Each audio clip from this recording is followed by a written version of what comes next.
So there's a phenomenon we got to talk about as I'm putting in these grades, and the phenomenon is when I give extra credit assignments or an opportunity for extra credit, I've noticed in my 8 years of teaching that the kids that do the extra credit assignments are always the ones with A's.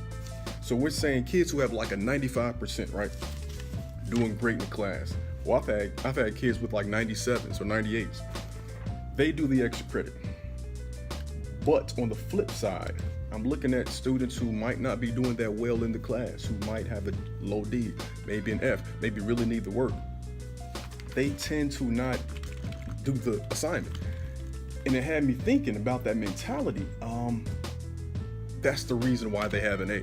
You know, comparatively speaking, Kevin O'Leary is I think he's a billionaire, but he's on Shark Tank, so he has a lot of money. You know, he's definitely a multi-millionaire, maybe in the 9 figures or whatever. Saw this clip online about how he doesn't buy lattes. They cost $2.50. It's too much for him.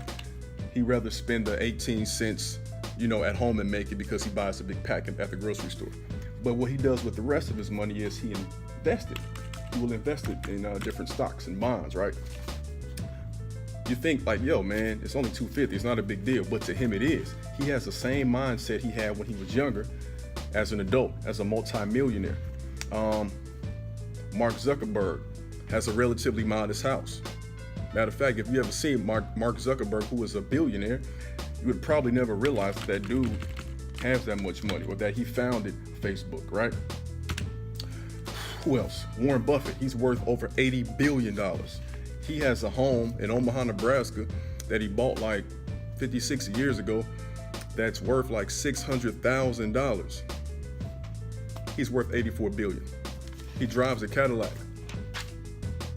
not a Maybach, not a insert other expensive car. I can't think right now, but you feel what I'm saying?